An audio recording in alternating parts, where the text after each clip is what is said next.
Sveiki. Noriu pakalbėti su jumis vėl apie pagrindinę mūsų laikų problemą.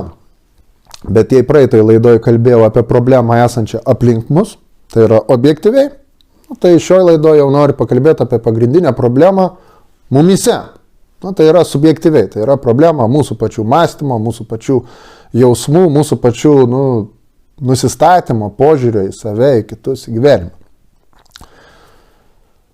Tų problemų, aišku, yra labai daug ir čia tikrai ne vienintelė ir galima žiūrėti labai įvairiais kampais. Čia šitas kampas, šitas aspektas, apie kurį aš kalbu, tai išeina būtent iš praeitos laidos, kur nuorodą rasite aprašymą, galėsite paklausyti, jeigu neklausėte, tai kad konstatavom, kad pagrindinė problema mūsų laikų yra tai, kad mūsų technologijos leistų žmonėms turėti daug laisvo laiko ir jeigu mūsų būtų racionali ir žmogiška santvarka, tai būtent tai ir būtų suteikiama žmonėms. Tačiau kadangi mūsų santvarka yra kapitalizmas, kur svarbu pinigai, BVP, daiktai, o žmogus ten kažkelintam paskutiniam plane, tai gaunasi, kad tos technologijos nukreipiamas prie žmogų ir jeigu taip toliau, tai būsim privesti arba prie totalios vergovės, arba tiesiog prie genocido.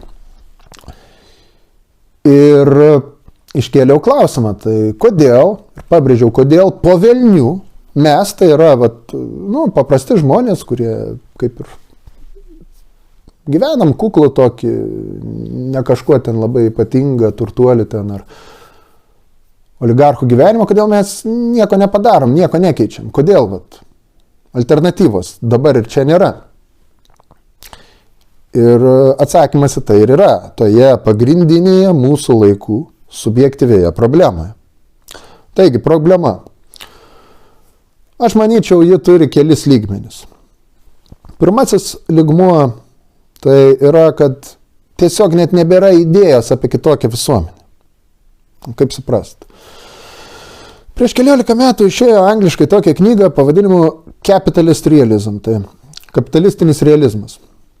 Jeigu sutraukus, kas buvo norima ją pasakyti, tai iš esmės taip, kad šita santvarka yra jau taip įsišaknyjus žmonėmis smegenis, į jų sielas, taip juos pavergus, kad tie žmonės ne tai, kad jie pasidavė, kad neverta kovoti, ne tai, kad jie, įtikėjo, kad čia yra labai geras dalykas, bet tie žmonės net palaidojo galimybę įsivaizduoti, kad yra įmanoma kitaip. Ir kad šiuolaikinis žmogus statistinis 21 amžiaus, jis lengviau įsivaizduos pasaulio pabaigą, ten kaip visokiose ten serialas, ten branduoliniai karai, ten zombių apokalipsės, ten visokios epidemijos, pandemijos ir panašiai. Tai jis lengviau įsivaizduos svieto galą, negu kapitalizmo galą ir perėjimą į alternatyvę ir būtent žmogiškesnę visuomenę. Tai kaip šitą suprast? Aišku, galim tai sieti su, ir turėtume sieti žymė dalim su Tarybų sąjungos, kuri buvo gera, bloga, bet tai buvo reali alternatyva kapitalizmui. Globaliu mastu, tai galim tai sieti su šito projekto krachui, tai galime sieti su lygiai greta ėjusių socialistinių, komunistinių kairių judėjimų, kaip judėjimų teikiančių ar turinčių teikti tokią alternatyvą, visiškų nuosmukių ir degradavimų, ypatingai taip vadinamose išsivyščiusiose pasaulio šalyse, tai Europoje, ten buvusioje Tarybų sąjungoje, Amerikoje ir panašiai. Ir, tai yra faktas. Čia dabar galima būtų moralizuoti, galima būtų kaltinti ten inteligentiją, kad parsidavus, ar kad jie ten zombiai, biorobotai, dar kažką, bet tiek to. Tiesiog fiksuojam šitą pirmą lygmenį. Dabar antras lygmuo tai koks, kad ir aš šitą sakau jau labai taip, kategoriškai ir užtikrintai iš savo asmeninės tokios gyvenimiškos patirties, tai net tarp tų žmonių, kurie mąsto ir kurie įsivaizduoja alternatyvą ir kurie net galbūt turi gana aišku teoretinį įsivaizdavimą tos alternatyvos. Ir aš čia būtent metu akmenį į idėjinių tų kairiųjų, marksistų, ten, socialistų ir panašiai stovyklą, tai didžioji dalis šitų žmonių, jie praradė tikėjimą, jie praradė tokią nuostatą ar laikyseną, kad tas kitoks pasaulis, tas žmogiškas pasaulis, ta alternatyva kapitalizmui, kad tai yra kažkas, vardan ko būtų verta dirbti, vardan ko būtų verta kovoti, vardan ko būtų verta aukotis savo ten laiką, sveikatą, galų gale, kad ir gyvybę savo. Jie pasinėrė į tą vadinamą normalų gyvenimą, vat.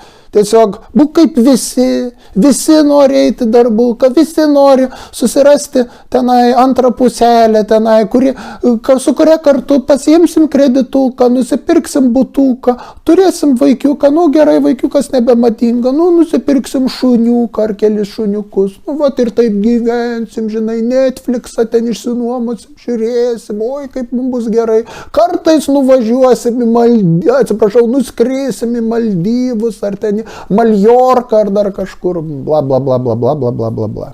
Supratot.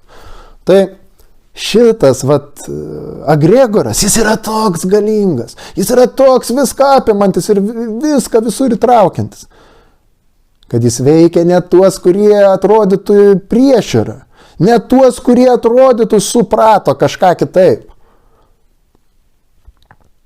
Tai palaužtas tikėjimas, palaužtas stuburas. Ir normalizacija.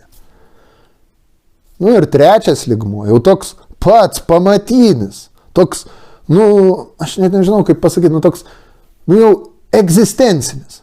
Tai yra, kad kritinė masė žmonių, jie tiek nevertina, jie tiek negerbia, jie tiek nemyli savęs, kad jie net nepasiruošia elementariai atstovėti už save, kai yra skriaudžiami.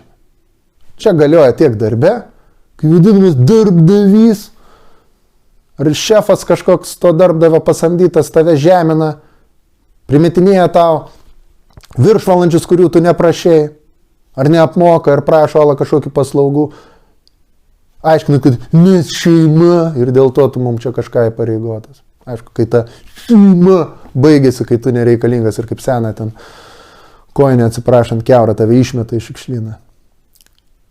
Ar kad ir mokykloje, kur patyčias klesti ir kažkokie jauni sadistai tave ar tavo bendraklasius žemina, tyčiojasi ir tau trūksta, sakykime, charakterį atsistot, pasakyti ne ir duoti snapą tokiam.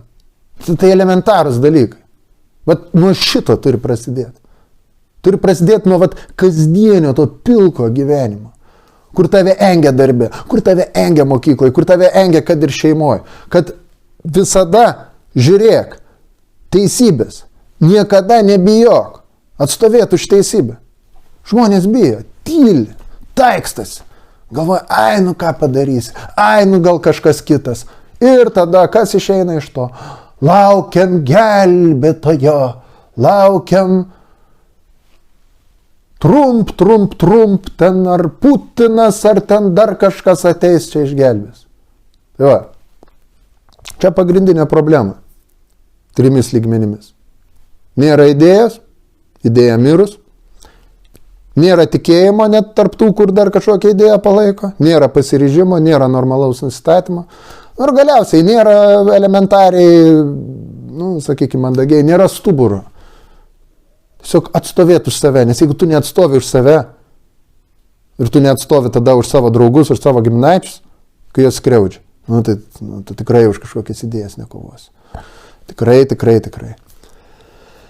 Ir čia dabar būtų galima kelti atskirą temą.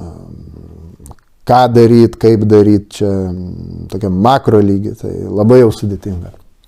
Mikro lygį taikant savo pačiam ir savo artimiausiam draugam, kolegom, tai sakyčiau, viskas, ką galim daryti, tai yra pirma, žiūrėti, kaip mes save vedame, rodyti asmeninį pavyzdį, tai yra aiškiai ta idėja, tai yra humanistinė idėja, tai yra komunistinė idėja, tai yra kairioji idėja.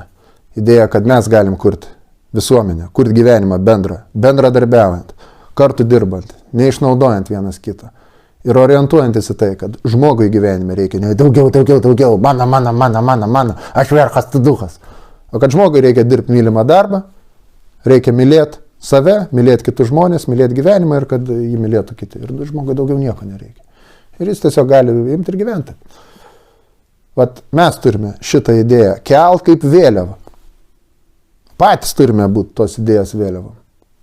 Antra, tai jeigu mes suprantam, kad tai yra teisinga ir mes to norim, jeigu mes tikrai tokio pasaulio norim, tai mes turim netingėti, bent kažkiek savęs įdėti į tai.